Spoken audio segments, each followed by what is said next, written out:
Bonjour à toutes et à tous et bienvenue au Coin du Feu pour un nouvel épisode des Annales d'Opale. Ici Ethno et comme d'habitude je retrouve mon comparse Cook. On devrait leur faire des blagues des fois, tu sais, on change le nom de la personne et on fait des imitations. Et je rejoins donc Patrick. Oui bien, bonjour à tous. On pourrait, mais bon ça sera peut-être pour la prochaine fois alors. Bah tu vois, ou alors on fait un truc thématique. Genre aujourd'hui les gens ont lu le titre, donc on parle de Dracula. Ouais. On pourrait inviter Alucard, tu vois, histoire de faire un peu des vannes. Ouais, ou Bram Stoker, ou... Ah non, ou merde, Stoker. Pardon, excuse-moi, non, c'est pas possible ça. Bah pourquoi pas, peut-être que la créature a rattrapé le maître et que lui-même est un vampire. Intéressant. En tout cas, on a des choses à dire, quoi qu'il en soit, sur Dracula. Alors bah, qui n'a pas des choses à dire sur Dracula, puisque c'est quand même un chef-d'œuvre de la littérature en général, et plus particulièrement de fantastique. Même si le titre de chef-d'œuvre est discutable sur certains points, évidemment, on va pas aller à l'encontre de la comment dire, c'est pas un consensus, mais c'est un peu la chose principale sur ce livre, c'est que c'est un chef-d'œuvre de la littérature horrifique, fantastique. Ouais, et qui a inspiré beaucoup d'autres choses, des courants, voilà, en musique, en film, surtout d'ailleurs, parce qu'il y a énormément d'adaptations ciné de ce roman, et plein d'autres trucs, hein. D'ailleurs, qui sont rarement, qui ont rarement plu aux descendants de Bram Stoker. Il y a un film qui est vraiment considéré comme étant une bonne adaptation du livre par, alors c'est son petit-fils, je crois. Ouais. Celui qui a fait la suite de Dracula, d'ailleurs, non ? Ouais, c'est ça. Qui considère que, même je crois qu'il avait travaillé avec le réalisateur, que ce film est l'adaptation, voilà. Alors je dis pas adaptation fidèle, hein, parce que ça a aucun sens. Et par contre, ce que tu disais avant ça est assez vrai, c'est que on peut considérer dans tous les cas que c'est un classique, puisqu'il a influencé, au-delà même de l'imaginaire et de la littérature de l'imaginaire, il a influencé des musiciens, peut-être des peintres, je sais pas, en tout cas des cinéastes, ça c'est clair. Mais parce qu'en fait, les thèmes qui sont traités dans le livre peuvent se répercuter dans d'autres arts et sont des questions, à peut-être pas dire forcément essentielles de la vie humaine, mais pas loin, quoi. Mais pas loin, ouais. Et puis il faut dire que l'horreur, ça inspire, hein. Enfin, l'horreur, le fantastique, tout ça, c'est vrai que ça laisse place à beaucoup d'imaginaire, et c'est d'ailleurs pour ça qu'on est là, hein. Bah, d'ailleurs, je sais que toi, t'es plus lecteur de littérature d'horreur que moi. Ouais. Et est-ce que tu le classerais dans cette catégorie quand même ? Eh ben non. Pour le coup, non. Dans le fantastique, oui, sans doute. Mais l'horreur, après, c'est toujours une question de contexte et de trucs comme ça. C'est-à-dire qu'à l'époque où il est sorti, clairement, les gens devaient avoir les miquettes. Ça, je dis pas. Mais c'est vrai qu'à notre époque, concrètement, est-ce qu'on considère encore ça comme de l'horreur ? Je suis pas vraiment sûr. D'autant plus que chez nous, l'horreur, il a pris quand même un degré au-dessus, ouais. Un level au-dessus. Bah, paradoxalement, tu vois, moi, il m'a plus inspiré un sentiment proche de la peur, sans en être complètement, que n'importe quel ouvrage de Lovecraft, tu vois. Ah ouais, d'accord. Parce que je trouve l'ambiance beaucoup plus réussie. Enfin, ça m'a plus aspiré, si tu veux, dans l'univers. Pour la première partie, je parle. Hein. Je pense qu'on sera à peu près d'accord. Est-ce qu'on peut parler que de celle-là, d'ailleurs ? C'est possible ou pas ? Mais en tout cas, ouais, moi, tout le début, je trouve vraiment... c'est du génie, ouais. Ouais, j'allais dire parfait, mais faut pas avoir peur des mots. Ouais, je le trouve vraiment parfait. Et c'est un des rares livres qui m'a donné ce sentiment d'épouvante, ou du moins l'ersatz qu'on peut avoir quand tu t'attends à lire un peu ce que tu lis et que voilà, je suis dans ma piole tranquille à lire le livre. J'ai pas eu de frissons ou les poils qui se sont hérissés, mais ça a réussi à me captiver et à me donner un peu ce côté excitant, si tu veux.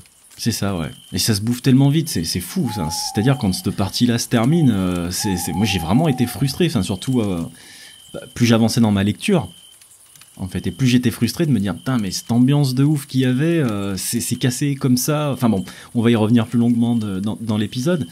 Pour donner une comparaison de temps, j'ai lu la première partie en même pas 2 jours, et tout le reste, il m'a fallu une semaine ou 2, quoi. Un peu laborieux. Mais bon, c'est vrai que le livre aurait été comme ça, serait resté dans cet esprit-là, ça aurait été sans doute le meilleur roman sur les vampires jamais écrit, ça c'est certain. Comme d'habitude, je suis allé fouiller un peu dans la vie du monsieur. Donc c'est pas exhaustif. Je suis passé certainement à côté de certains trucs. Je vois déjà des pistes qui seraient intéressantes d'aller fouiller dans sa vie familiale, notamment, pour avoir un peu des pistes d'explication.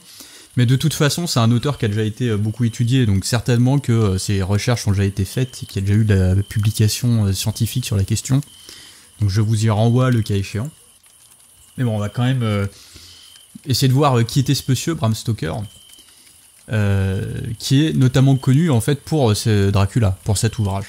Mais il a écrit beaucoup d'autres choses. Donc il est né le 8 novembre 1847 à Dublin. Il est mort à Londres le 20 avril 1912. C'est le fils d'une mère alors considérée féministe, qui s'appelle Charlotte Matilda Thornley.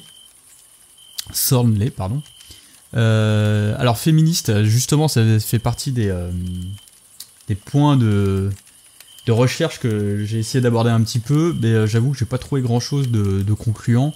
Je sais qu'elle a beaucoup participé à l'éducation, enfin du moins aux institutions d'éducation des jeunes filles de la période 19e siècle. Mais j'ai pas trouvé de choses vraiment très construites sur sa participation à un activisme féministe, sachant qu'en plus à l'époque, je pense pas que les choses soient aussi visibles qu'aujourd'hui à ce niveau-là. Donc faudrait vraiment, je pense, se pencher sur le personnage en particulier pour avoir des renseignements tout simplement et des informations. Alors si on reste sur Stoker, il entre au Trinity College en 1863, c'est un vampire. Ouais, c'est ça, tu vois, finalement. Et il en ressort diplômé en sciences et mathématiques en 1970. Alors déjà là, je trouve ça intéressant parce que son ouvrage pour lequel il est le plus connu, alors il n'est pas complètement coupé des principes scientifiques, au contraire, mais on est quand même dans le fantastique et l'irrationnel comme point de départ. Donc je trouve ça assez intéressant. Il publie son premier récit, La Coupe de Cristal, en 1872 dans la revue London Society. Parce que du coup, grâce à son travail littéraire, il va peu à peu s'immiscer dans l'intelligentsia culturelle londonienne. Donc ça va lui permettre de se faire un peu plus connaître. Donc il a déjà une carrure, alors peut-être pas tout de suite internationale, mais au moins au Royaume-Uni, il commence à avoir une certaine renommée. Donc à ce moment-là, Stoker est fonctionnaire et il écrit à côté de son travail. Comme c'était le... Tiens, ça me rappelle quelqu'un, ça. Ah bon? Bah moi, oui. Merde, je suis démasqué maintenant. C'est vrai, moi je suis pas fonctionnaire, je suis contractuel. Voilà, tu vois. On va perdre les auditeurs, le peu d'auditeurs qui sont restés jusque-là, ça se trouve. Non, c'est pas vrai, hein, on n'est pas fonctionnaire. C'est pas un gros mot. Victor Hugo était fonctionnaire, il me semble. Flaubert a été fonctionnaire aussi, il me semble. Donc, en tout cas, ça nous laisse le temps d'écrire nos émissions. Exactement. Voilà. Et ça, c'est beau, ça et d'autres choses. Oui, voilà, ouais. Donc Dracula paraît en 1897. Donc c'est son 4e roman. Il l'a écrit alors qu'il était également administrateur du Lyceum Theatre, avec qui il avait pas mal de liens, notamment d'amitié avec son directeur. Je vais y revenir un peu plus loin. Donc il avait vraiment un pied dans le monde culturel de l'époque. Donc voilà, ça me semblait que c'était important quand même de le faire ressortir. Son roman Dracula est influencé par la littérature gothique. Tiens donc. Étrange. Et il a également peut-être relancé aussi cette littérature-là, même si là-dessus on pourrait s'interroger. Donc dans ses aspirations, on note notamment Mary Shelley, donc la créature Frankenstein. Il s'inscrit aussi donc dans cette vague de nouveaux auteurs gothiques, qu'on appelait néo-gothiques, qui apparaît à la fin du 19e siècle. Donc on a L'étrange cas du docteur Jekyll and Mr. Hyde de 1886, Le portrait de Dorian Gray de 1890, voilà par exemple, hein, on peut en citer d'autres.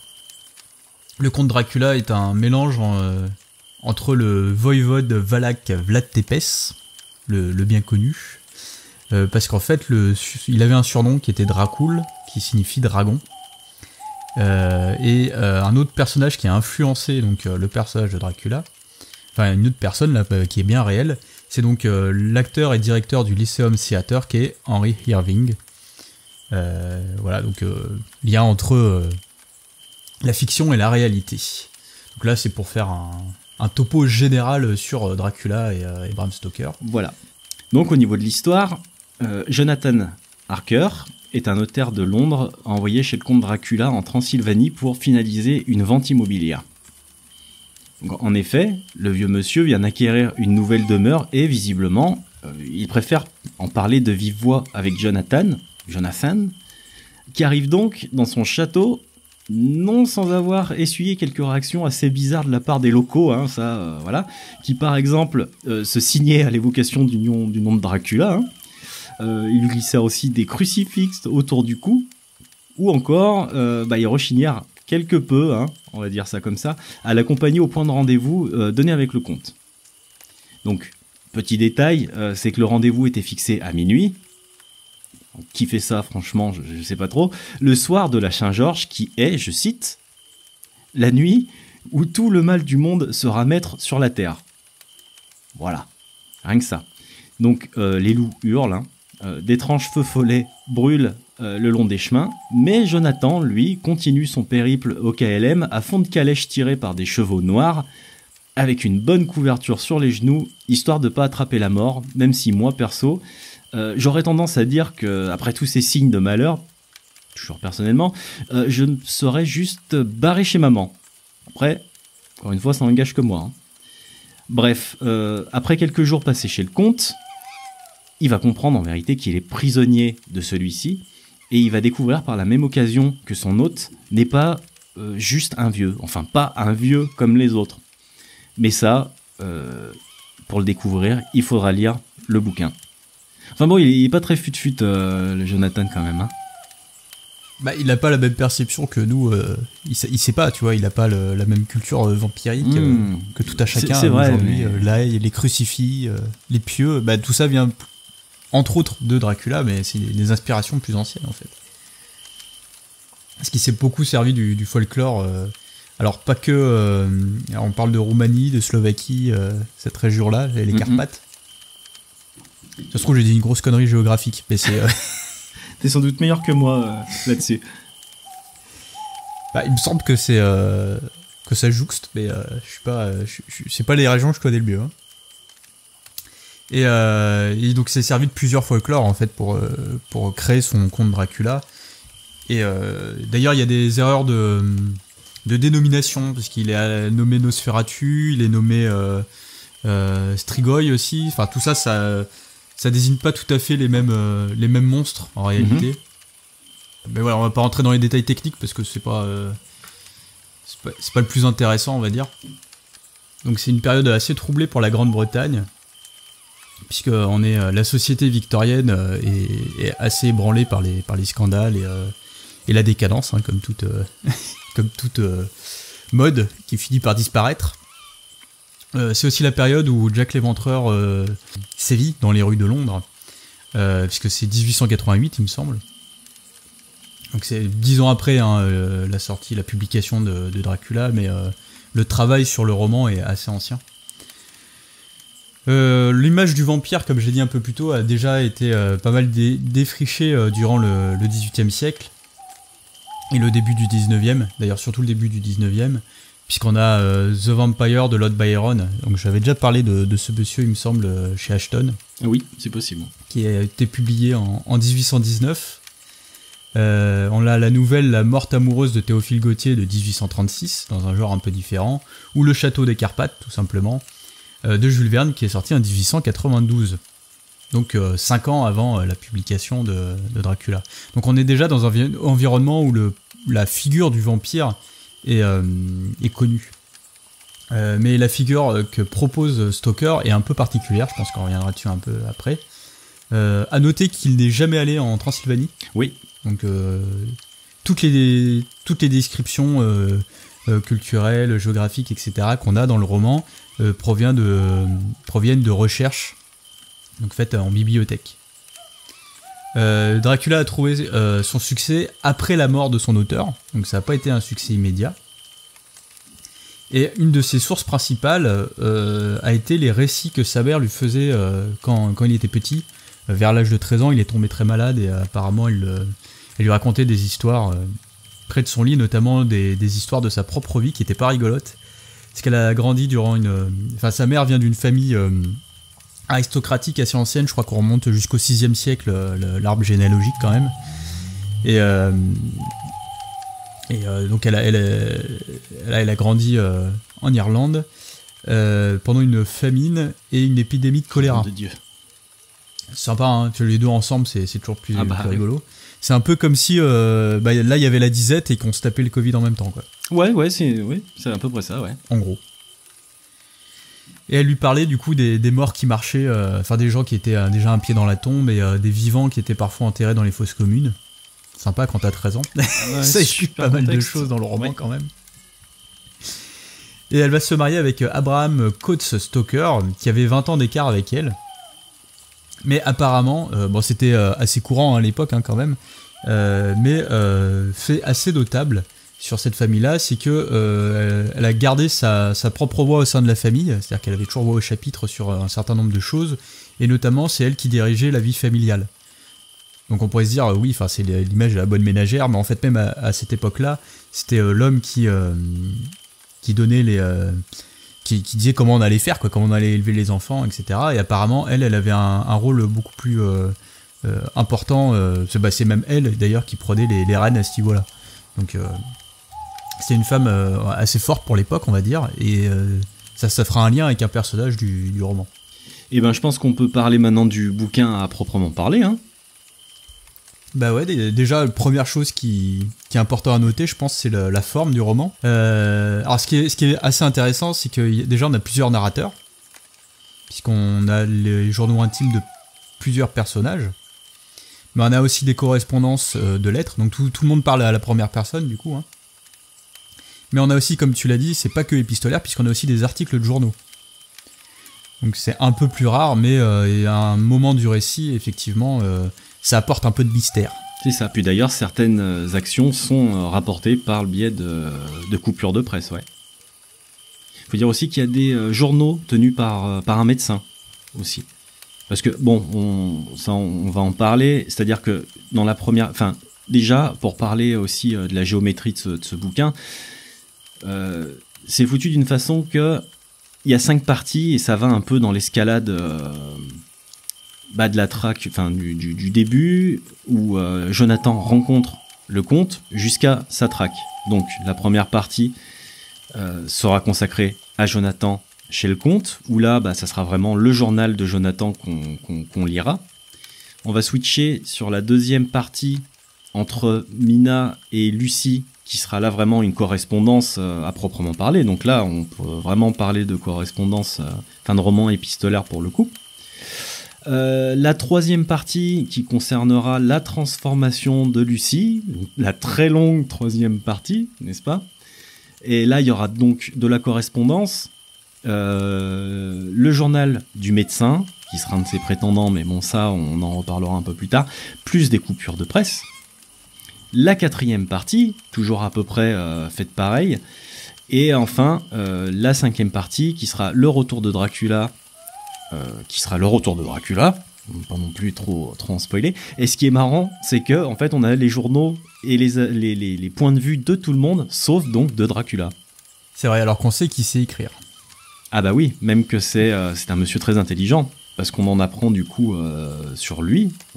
Je pense qu'on peut le dire maintenant, c'est un ancien médecin, du coup. D'ailleurs, c'est une des originalités du roman, qui va beaucoup influencer la littérature vampirique par la suite. Déjà, premier point, Dracula est un humain et non une créature surnaturelle. Exactement, c'est un damné, ouais. C'est ça, c'est Il y a un truc intéressant à un moment dans le récit, c'est que c'est Mina justement qui dit qu'il faut prendre Dracula en pitié, parce qu'il souffre plus que... Enfin, il souffre énormément, tout simplement. Stoker dira même qu'il souffre plus que les autres personnages, parce qu'il est rejeté de Dieu. Et c'est ça qui fait que c'est une créature cruelle.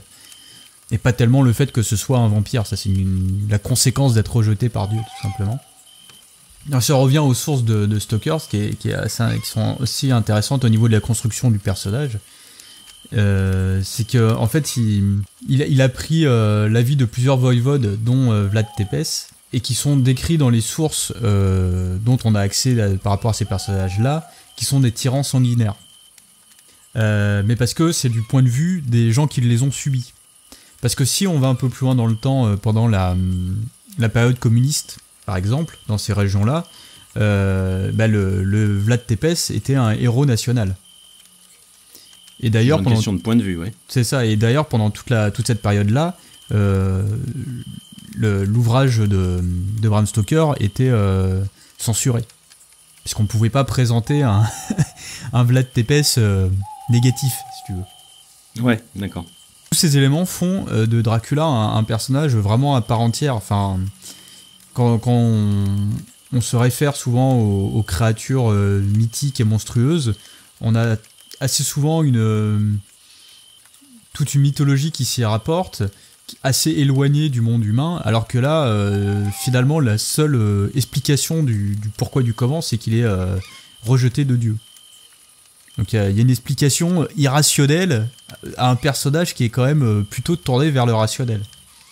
Ouais, exactement. Ouais. Bah, d'ailleurs, ouais, il est très cultivé aussi, ça c'est un point important, c'est-à-dire que quand Jonathan arrive chez lui, tout de suite il voit une grande bibliothèque, il s'intéresse à plein de choses, voilà, hein, et ça en fait, je veux dire, tu lui enlèves cet attribut-là à Dracula, au final c'est juste un conte, en fait, très cultivé, très curieux de ce qui se passe en fait, et voilà, et féru de littérature aussi.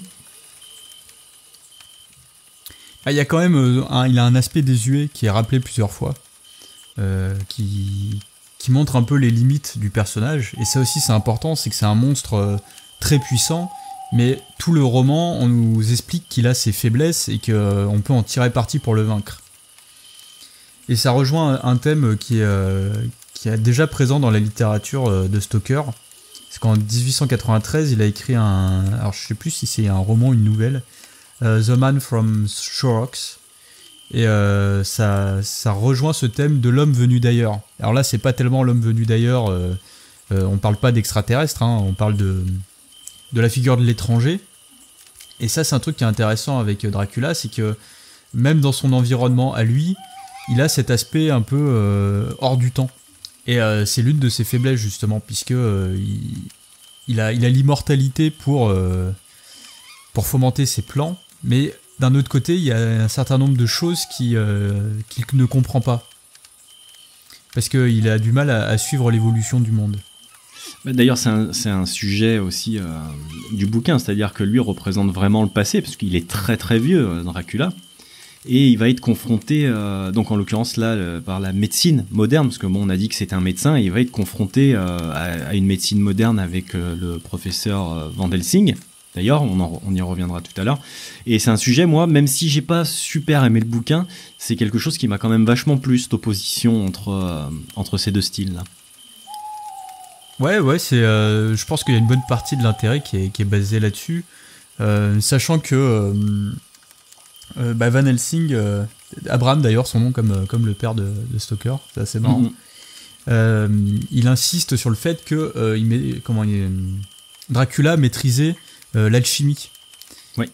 Qui au 19e siècle est plus du tout d'actualité, mais à l'époque du conte Dracula, ça représentait le summum de la science. C'est ça, exactement. Ouais. Donc on a vraiment, ça insiste sur le côté vieille connaissance et méthode scientifique contre une nouvelle forme qui apparaît au moment où, qui est déjà là au moment où Stoker écrit son roman, et qui va entre autres être utilisé justement dans l'enquête sur Jack l'Éventreur. Ouais. Avec tout ce que ça renvoie sur la criminologie qui se développe à ce moment-là.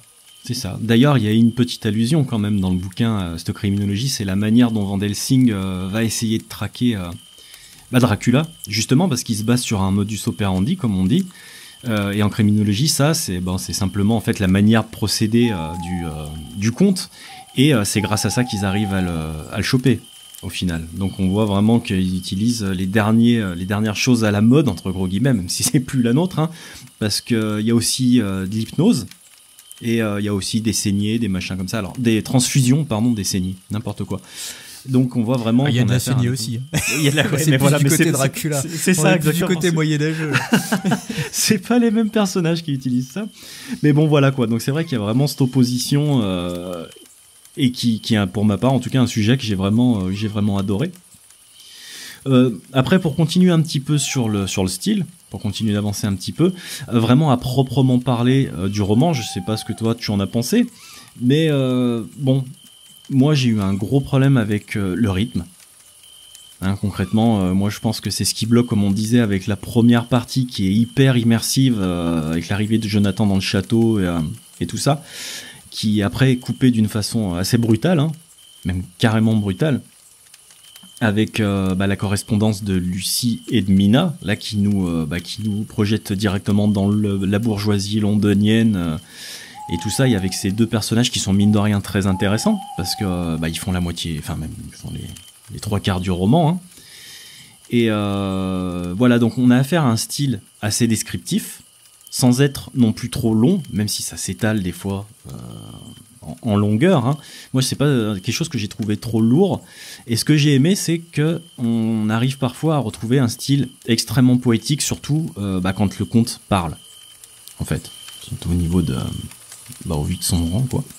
Mais voilà, moi ce qui m'a bloqué c'est vraiment l'arrivée de cette correspondance, en fait, et ça m'a littéralement coupé les pattes, et du coup c'est vrai que comme toi j'ai mis extrêmement longtemps pour essayer de rattraper tout ça, quoi. Moi je dirais que ça m'a bloqué après cette correspondance, après qu'elle soit allée à la campagne, si tu veux. Ouais. Là, s'il y avait encore une espèce d'aura de mystère, on se dit, ah tiens, comment on va raccorder les wagons, qu'est-ce qui va se passer, puis quand arrive le bateau, tu fais, ah oui, bah oui, évidemment. Et c'est plus après, ouais, quand on arrive à Londres, et que y a toute la partie sur comment Lucie peu à peu devient rejoint le comte, hein, tout simplement, sans en dire plus que ça. Et à partir de là ça commence à être long, parce que le comte il prend son temps. On peut le dire, oui. Il prend son temps, et t'as des moments où tu te dis, bon, est-ce qu'on n'aurait pas pu condenser un peu certaines choses. Voilà, j'ai l'impression qu'en fait t'as les deux premières parties, c'est deux expositions, et ensuite on enchaîne sur le cœur du roman, mais finalement le cœur du roman, moi je suis pas trop policier, si tu veux, de base, les romans policiers ça m'intéresse pas trop, et j'avais un peu cette impression de lire un roman policier, sauf que tu sais qui est le criminel déjà à la base, donc exactement, ouais, c'est vrai, ouais. C'est un peu con, enfin je sais que dans certains cas tu sais qui est le criminel, mais c'est comment est menée l'enquête qui est intéressant. Là enfin il y a des trucs, oui, il y a des moments où t'as des sursauts, tu fais ouais, quand même pas mal, bonne idée, mais bon, globalement c'est quand même un peu long. Le rôle par exemple de l'aliéné, parce qu'il y a un des personnages, John Stewart, qui est médecin également, médecin psychiatrique, même si je crois pas qu'on puisse parler de psychiatrie tout de suite à ce moment-là, enfin en tant que champ de la médecine vraiment établi. Et donc c'est Renfield, hein, le personnage fou. Exactement, ouais, c'est ça. Bon, enfin fou. Oui, qui est pas. Là aussi, c'est encore une question de point de vue, parce que le mec il est enfermé, alors qu'il sait que, parce qu'il dit que voilà, en gros l'histoire avec le comte et tout ça, il est enfermé pour ça, alors que nous on sait très bien qu'il dit la vérité. Ouais, après, comme tu dis, c'est une question de point de vue. Enfin, le gars, il bouffe quand même des insectes, etc. Des mouches. Donc, niveau santé mentale, on est... Ouais, mais je veux dire, si vraiment... Regarde, t'es chez toi, t'as un petit creux, t'as rien, et t'as une mouche qui passe. Bouffe. C'est vrai. Non, et peut-être que ça rejoint les histoires que lui racontait sa mère à Stoker. Peut-être. Ouais, non, mais après, plus sérieusement, bien sûr, c'est vrai qu'on sent que ce personnage a pété une durite, justement, parce qu'il a rencontré le comte. Mais moi c'est vrai que j'ai trouvé un peu sa situation cruelle, parce que du coup il est vraiment considéré comme fou au début, hein. Et plus l'intrigue avance, plus on comprend que non, en fait, au final, et même les autres persos le comprennent. Mais voilà, c'est vrai qu'il est dans un asile d'aliénés. Le temps que ça met pour qu'ils comprennent. Parce qu'en plus, nous, en fait, Stoker il met les dates au début des parties de journaux ou des lettres. À chaque fois, donc on peut reconstituer un peu la chronologie des événements, et tu comprends bien vite le fonctionnement de Renfield, quand est-ce qu'il est sain d'esprit, quand est-ce qu'il l'est pas, à quoi correspondent ses comportements. C'est pas très compliqué de se faire une idée. C'est ça. Je pense que même sans lire vous pouvez piger assez facilement, son seul intérêt réel, il est dans le fait qu'il permet à Dracula à un moment d'entrer dans l'hôpital. Grossièrement, c'est ça. Sinon, il a pas vraiment d'intérêt. Enfin, si, il y a un discours sur la psychologie, la psychanalyse, qui est du coup une science également, et ça fait partie des choses, par exemple, que Dracula ne maîtrise pas, là où les mortels, eux, ont accès à ces connaissances. Donc voilà, ça peut faire... ça apporte, on va dire, au discours sur Dracula qui représente l'Ancien Monde et Van Helsing qui représente la nouvelle science, on va dire. Enfin voilà, c'est plus par petites touches qu'il est intéressant, Renfield, mais il a beaucoup trop de place, je trouve, par rapport à son rôle constructif, on va dire, dans la narration. Ouais, carrément, je suis assez d'accord, comme beaucoup de choses dans le bouquin, parce que c'est vrai que donc on a vraiment cette première partie super immersive, et on sera en droit de se dire que justement, vu que on a un changement vraiment important de ce côté-là, avec l'arrivée par exemple des coupures de presse, des journaux des médecins, on a en droit de se dire que c'est bizarre, parce que ça dynamise quand même vachement le bouquin, je trouve, mais ça se ramollit quand même, en fait, sur la longueur. C'est trop étiré. Et en fait, ce que j'ai remarqué, c'est que Stoker, au début du bouquin, donc il fait des flashbacks dans les journaux, c'est-à-dire qu'il revient un peu avant pour expliquer certaines choses. Après, le récit reprend son cours pour revenir encore un petit peu en arrière. Et ça, c'est une notion qu'on perd quand on avance dans le livre. C'est-à-dire qu'après, ça devient plat, les éléments s'enchaînent, donc avec les journaux, les coupures de presse et tout ça. Et bon, il y avait quand même je trouve un intérêt de retourner des fois, chercher les dates et tout ça pour se dire, bon bah voilà, ça s'est passé à ce moment-là pendant le récit, donc on a ce point de vue-là à un certain moment, tandis qu'après ça file tout droit. Et j'ai trouvé ça dommage, parce que du coup, ce qui donnait du dynamisme n'a pas été super exploité au final. Ouais, je suis assez d'accord que sur la deuxième partie, ça perd complètement de son intérêt. En fait, on pourra avoir le point de vue d'un personnage, que ce serait pas problématique, sachant que on arrive à un moment où tous les protagonistes principaux se retrouvent à travailler ensemble, et ils passent leur temps à recopier leurs journaux intimes, etc., pour que chacun puisse les lire et tout. Enfin, tu dis, à ce moment-là, mettez-vous autour d'une table, chacun balance ce qu'il a à dire, et puis c'est bon, on suit un personnage. Vous faites un compte rendu, quoi. Voilà, et puis c'est réglé, quoi. Petite réunion là de 14 à 17, et puis on est tranquille. Voilà, c'est ça. Pris en sténo.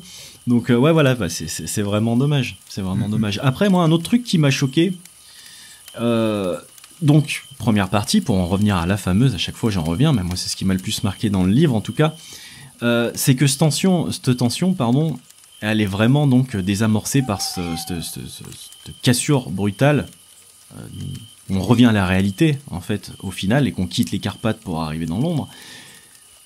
Alors moi, je sais pas, ça vient peut-être de moi, mais cette oppression, je la trouve vraiment désamorcée par toute la gentillesse, par toute la bienveillance constante entre les personnages. Moi, je pense que si il avait pu, par exemple, on a le personnage de Lucie, on n'en a pas beaucoup parlé, donc on sait qu'elle va rejoindre le comte, mais ce qu'on n'a pas précisé, c'est que cette dame-là a 3 prétendants. Donc c'est 3 persos qu'on voit dans le texte, hein. Mais les mecs sont super sympas entre eux. C'est ouf. C'est-à-dire qu'ils sont amoureux de la même nana, qui elle a fait son choix, hein. Et entre eux, et après j'ironise un petit peu parce qu'il n'y a pas que eux, mais par exemple Mina avec Jonathan, Lucie avec tous les autres, même les autres entre eux sont vraiment, ça dégouline de bienveillance. Et par exemple, il y a un truc que j'ai noté sur la page 333 de mon édition, hein, on trouve le mot pauvre 4 fois sur une seule page. C'est énorme, c'est-à-dire que on a notre pauvre, notre chère Mina, le pauvre garçon fait peine à voir, oh mon pauvre chéri, voilà, que des trucs comme ça. Et moi je trouve que ça désamorce vraiment toute la tension qu'il pourrait y avoir, parce que on sait que les persos vont s'entraider, qui vont partir à la chasse aux vampires et qui vont casser du vampire, mais je pense que une tension en plus dans le récit, ça aurait pas été mal non plus, quoi. Parce que moi je trouve que c'est ce qui ralentit aussi le rythme, c'est qu'on sait très bien qu'ils vont marcher main dans la main au final, et qu'il va pas y avoir de twist à ce niveau-là. Donc on comprend très bien que ça va filer droit jusqu'à ce qu'il chope Dracula et qu'il lui règle son compte. Bah, si, là où pourrait y avoir un twist, c'est sur la condition de Mina qui pourrait tomber dans le piège du conte également. Mais c'est vrai que à un moment, on se dit peut-être que ça va arriver, puis ouais, ça retombe vite à plat, et tu te dis avec son entourage, c'est impossible que ça se passe mal. Il y a peut-être aussi cette volonté de présenter un groupe de personnages sur un pied d'égalité qui se bat contre une menace solitaire très puissante. Je sais pas si c'est pertinent, mais on peut le voir comme ça aussi. Si, je vois ce que tu veux dire, ouais. Est-ce que ça joue un rôle? Est-ce qu'il y a un discours là-dessus dans le roman? Je suis pas sûr, par contre. Non, mais si, c'est peut-être sûr. Le côté de la société face à, je sais pas moi, ouais, une menace qui viendrait du fond des âges ou je sais pas quoi. Bah, c'est assez faible, hein, du coup, comme argument, parce que j'ai rien trouvé là-dessus, donc. Non, moi non plus. Voilà, ils ont toujours l'air seulement inquiets, en fait. C'est-à-dire que c'est comme si on regardait une série télé en se disant, putain, cet acteur-là. Voilà, son jeu, il est pas super étendu. Bah voilà, ces personnages-là, moi je trouve que leur palette de sentiments est pas vraiment étendue. C'est-à-dire, ça se limite à de l'inquiétude, à de la peur. Et il y a un gros manque de relief et de profondeur, en fait. Ils sont vraiment trop gentils. Là où je te rejoins aussi, et où je vais prendre peut-être un autre angle sur justement les trois prétendants de Lucie, sans parler forcément de faire créer une tension entre eux, même si ça aurait été intéressant. Est-ce qu'on avait vraiment besoin de ces trois personnages-là? Je pense principalement à Quincy, tu sais, l'américain. Ouais. Lui, concrètement, il a aucun rôle. Enfin, il est là, ok, c'est une bonne âme qui aide les gens, etc. Mais il a aucun intérêt réel, quoi. Qu'est-ce qu'il apporte dans le... Alors, je veux pas dire message du roman, parce qu'on s'en fout un peu que c'est un message ou pas, mais quelle épaisseur il apporte en plus? Il apporte rien.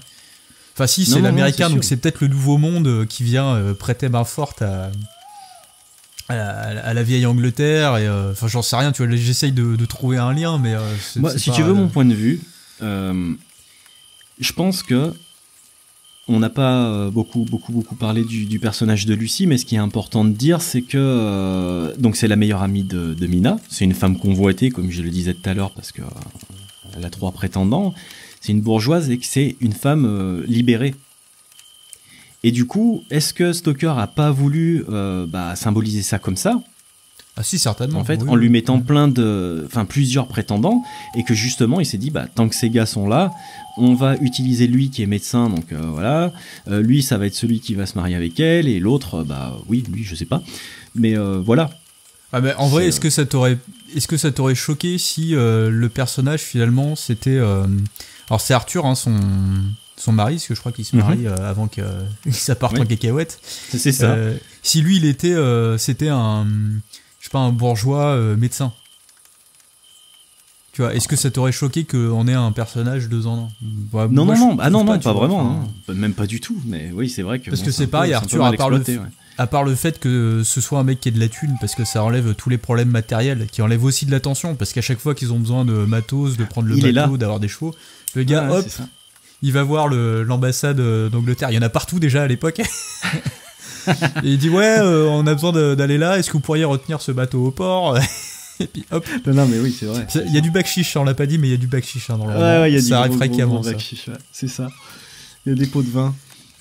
Voilà, concrètement, le seul personnage qui apporte vraiment quelque chose à la narration, c'est le médecin. Parce que les 2 autres, en plus, ils ont même pas de passage à eux. Enfin, ils écrivent pas de journaux, ils s'envoient pas des lettres. Si, je crois qu'Arthur, de temps en temps, il dit oui, je suis chez mon père malade, je reviens dans, je sais pas. Ouais, voilà, c'est ça. Mais je veux dire, ça c'est pareil. Tu l'enlèves du roman, ça change rien, en fait.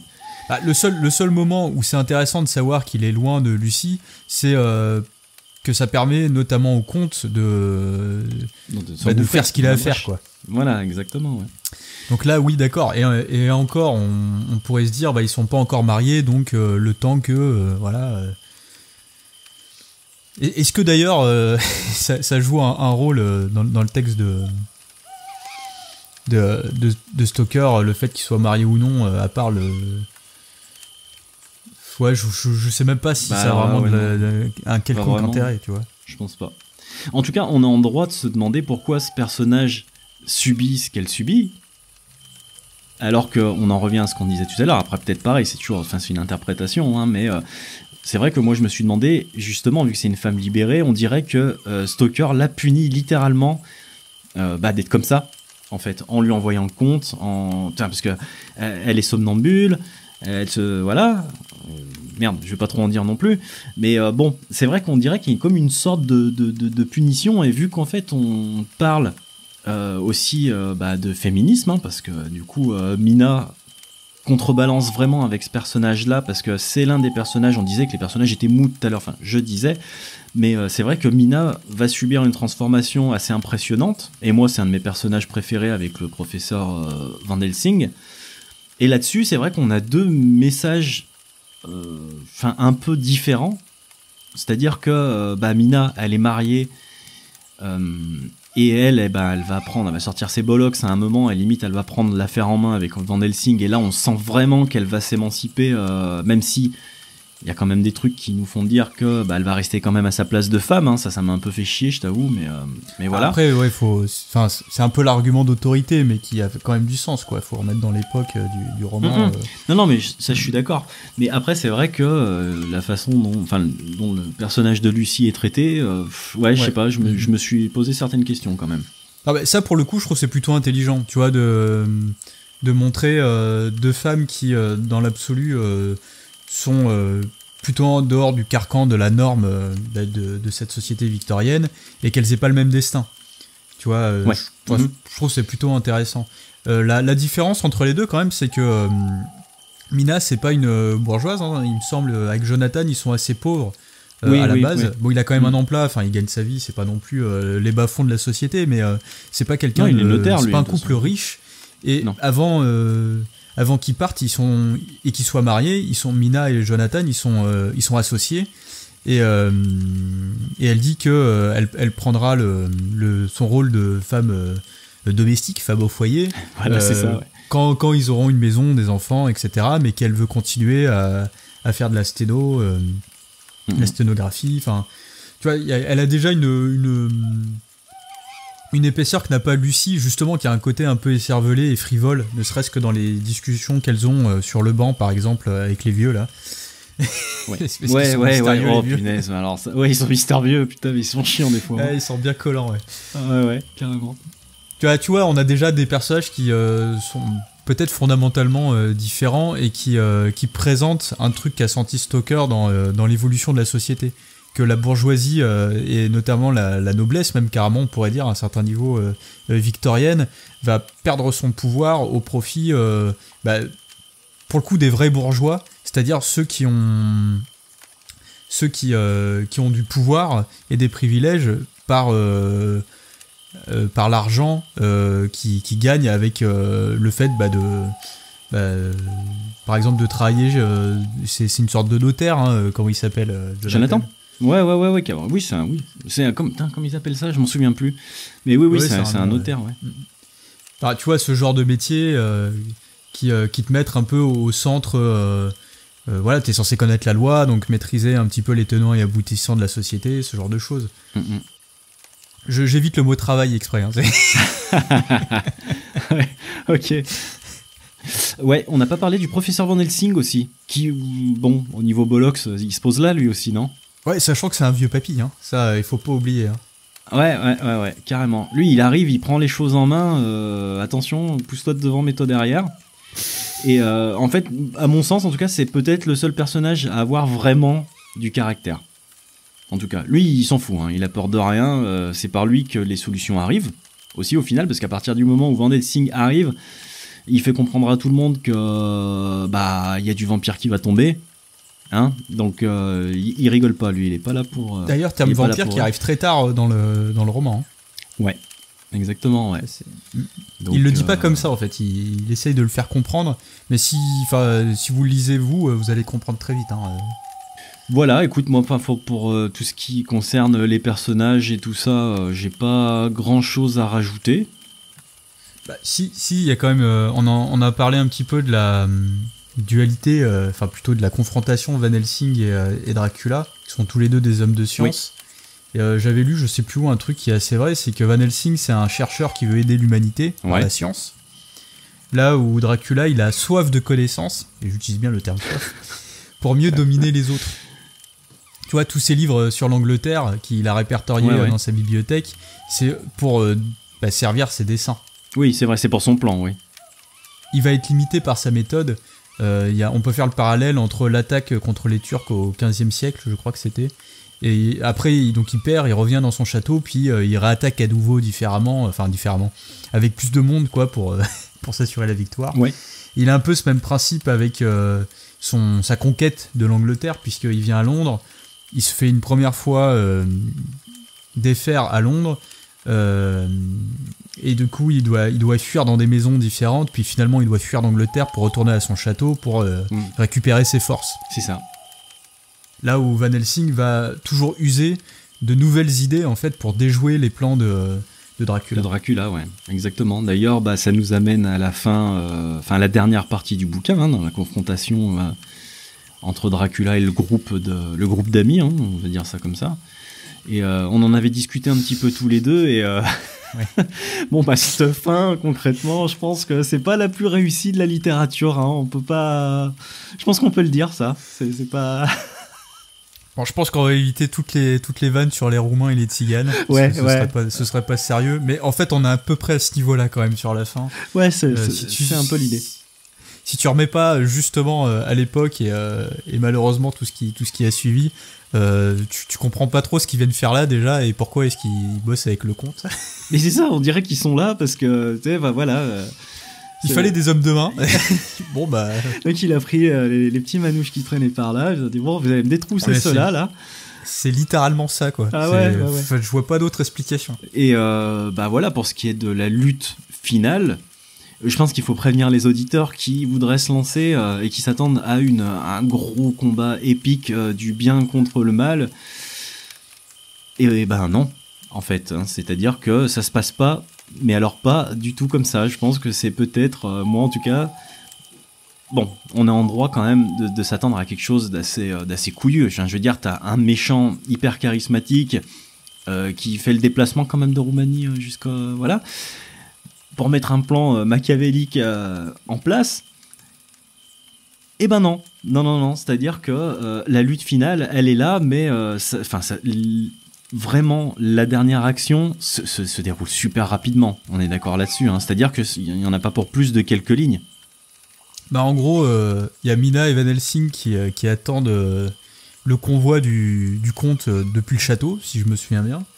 Et donc il arrive, et puis bizarrement, de manière très coordonnée, par groupe de deux, les autres personnages arrivent. Combat d'une demi-page, mise à mort du comte, mort d'un des personnages héroïques, on va dire, mais bon, comme c'est un dont on se fout le plus. Une vieille mort en plus. Mais tu sais que moi je me suis pas rendu compte qu'il était mort parce que je lisais tellement de manière automatique à la fin que arrivé au bout je fais attends mais c'est bizarre quand même. Ah merde, ils sont tous sortis indemnes. Ouais. C'est chelou quand même. Ah non, lui je suis allé relire tu vois pour voir et puis ah ouais effectivement il a clamsé en fait. Même pas mort par le comte. Ouais non mais le comte il se bat pas à la fin. C'est ça en fait. Donc voilà. Après je pense que c'est aussi important de dire que Dracula vraiment à proprement parler il est plutôt suggéré tout le long du bouquin, c'est-à-dire qu'on le voit pas, on le voit énormément dans la première partie dans le château avec Jonathan, mais après pour le reste, il est là, mais il est pas là en fait, concrètement, c'est ça. Ouais, mais pour moi ça c'est une bonne chose. C'est juste que ce qui est autour de lui est pas forcément hyper intéressant, mais je trouve que c'est plutôt une bonne idée de cacher la menace au milieu du récit quand les personnages eux-mêmes ne savent pas tout à fait à qui ils ont affaire. Oui, mais après, c'est-à-dire que pour la personne qui s'attendrait à voir du Dracula tout le long, c'est pas le cas du tout, en fait. Puis, moi, ce que je trouve assez frustrant, c'est qu'il y a pas mal de choses qui sont pas très exploitées, notamment les trois femmes vampires qui sont au château. Ah ouais, carrément. Parce que t'as quand même le thème du héros, c'est Thanatos qui traîne, forcément. D'ailleurs, il y a des moments qui sont assez sensuels dans le récit. Enfin, tout n'est pas acheté, encore une fois. Et il y a des passages qui sont vraiment réussis, surtout à ce niveau-là. C'est-à-dire qu'on est pas loin de l'érotisme quand même. On flirte avec l'érotisme. Mais plutôt de bon goût, d'ailleurs. Oui, carrément. Ne serait-ce que par comment la transformation de vivant à vampire se fait. Mais ça, c'est assez classique. Je pense que tout le monde a une idée à peu près dans la tête de comment ça fonctionne. Bah là, disons que c'est vrai qu'en plus, on a une bonne démonstration avec Lucie. Ouais, c'est ça.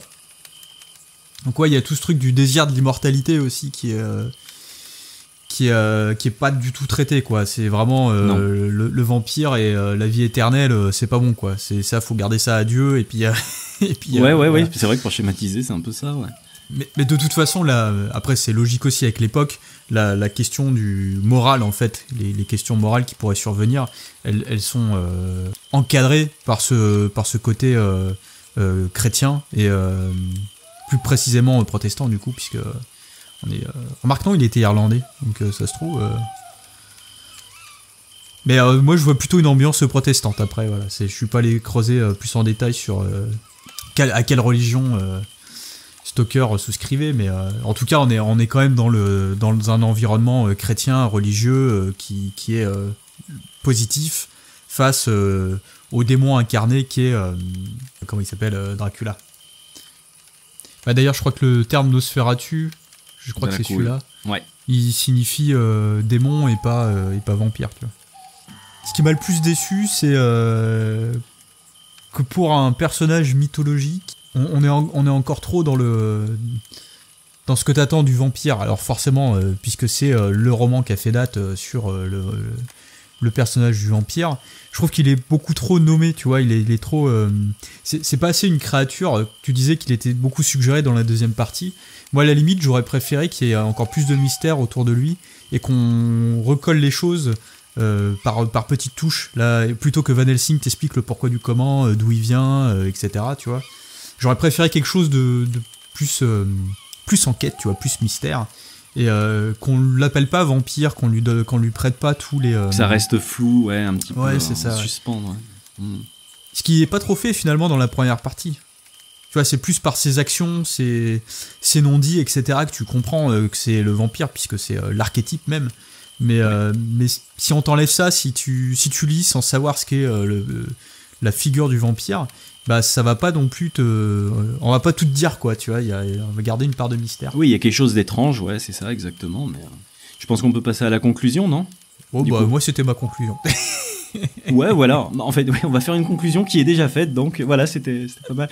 Non, moi pour conclure, je dirais que, bon, clairement, pour la personne qui s'intéresse aux vampires et tout ça, et puis qui aime lire, enfin qui aime la littérature, je pense que c'est un passage obligé. Moi, même si j'ai pas accroché à tout, en tout cas, je suis content de l'avoir lu, parce que je dirais pas il faut, mais presque, en fait. C'est vrai que depuis...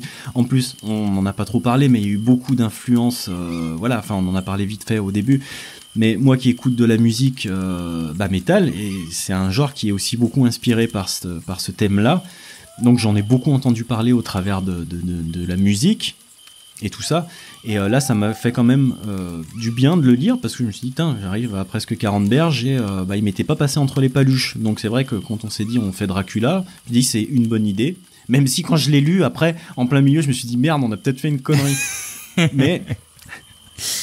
Mais voilà, au final quand je l'ai refermé, je fais voilà, ça c'est fait, tu vois. Donc là il est dans ma bibliothèque, je suis peut-être pas prêt de le ressortir en tout cas, mais il a été vachement intéressant, parce que même l'analyse au final est super intéressante, parce qu'il y a quand même beaucoup de choses à dire quand on s'arrête pas simplement à Dracula c'est un vampire, il va mordre telle personne, son plan a foiré, rentre chez lui et merci monsieur dame. C'est-à-dire qu'il y a quand même un vrai message pour l'époque en tout cas, ou alors il parle vraiment de quelque chose, donc en l'occurrence de la médecine et d'autres petits thèmes à côté. Et c'est quand même assez intéressant, même si, je le répète, le texte traîne un petit peu en longueur et qu'il y a quelques frustrations par-ci par-là. Sur les influences, je crois que j'en avais déjà parlé un petit peu, parce qu'on a déjà parlé du vampire avec les chaînes du silence. Moi, c'est pas, enfin, c'est une figure qui m'intrigue beaucoup, mais je trouve qu'elle est très souvent maltraitée. Et pour moi, les meilleures adaptation, on va dire, du mythe du vampire, c'est celle de Vampire la Mascarade, le jeu de rôle, ou Dark Age, ouais. Prenez si vous voulez, mais les fondamentaux sont les mêmes de toute façon, qui par certains côtés s'approche de ce qu'en fait Stoker, dans le sens où les vampires sont des rejetés de Dieu, puisque sont les descendants de Caïn, qui a le premier meurtrier de l'histoire selon la Bible. Donc voilà, il y a toute cette dichotomie entre le mal et le bien, mais enfin pas vraiment, plutôt entre la religion chrétienne, même si ça va un peu au-delà dans Vampire, le jeu de rôle, et tout ce qu'on peut imaginer de diabolique, démoniaque, etc. Mais c'est pas aussi caricatural. C'est ça qui est intéressant dans le jeu de rôle, c'est qu'il y a tout un aspect sur l'humanité justement du vampire, et comment est-ce qu'il s'en éloigne ou s'en rapproche au gré de ses actions, de ses choix. Et là, de ce côté-là, on a un peu la même idée que Stoker, même si on a beaucoup plus de nuances. Puisque chez Stoker, en fait, Dracula, c'est un rejeté de Dieu, il fait le mal et point barre, quoi. Et d'ailleurs, quand il est tué à la fin, spoiler, il meurt à la fin. Et basta. Ouais. Il est décrit comme étant soulagé, en fait. Ouais. Sa part maléfique disparaît et il peut enfin reposer en paix. Donc retour à la normale, on va dire. Voilà, la boucle est bouclée. Merci Dracula, une bise sur le front, et puis voilà. Hein. Et puis bonne nuit. Ah, c'est dans le coup la bise quand même. Voilà, oui, concrètement, ouais. C'est ça. Et l'autre pendant du vampire que j'aime bien, moi, c'est celui de Legacy of Kain, le jeu vidéo. Ah oui, moi j'ai fait que Soul River, mais c'est vrai que c'était un très bon jeu d'ailleurs au passage. Assez original, mais qui brasse beaucoup plus de choses, donc on est très très loin de l'image du vampire classique, un peu plus avec le personnage de Kain justement. Est-ce qu'il y aurait un lien? Peut-être. Et je les trouve déjà plus intéressants en fait que l'archétype qui est Dracula. En tout cas celui qui est présenté dans le récit. Encore une fois, il faut remettre dans l'époque pour comprendre aussi pourquoi est-ce qu'il a eu cet impact-là. Mais finalement, moi je dirais, si vous voulez pas vous taper le bouquin, parce que ça vous paraît un peu beaucoup, et c'est vrai qu'on l'a pas forcément super bien vendu sur le plan divertissement.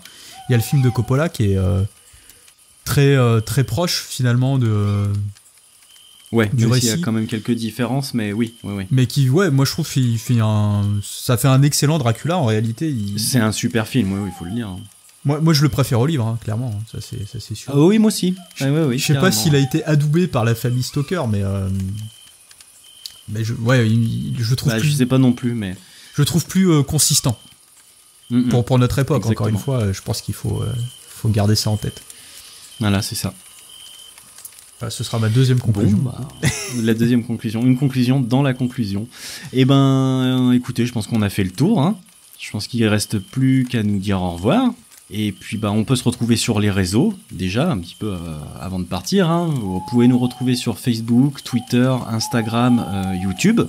Et toutes les plateformes de streaming, Spotify, Deezer, Podcast Addict, iTunes. Tout ça. Donc, n'hésitez pas à faire un petit tour. Et puis nous, on se retrouve dans 2 semaines. D'ici là, lisez bien. Lisez beaucoup. Et à dans 2 semaines.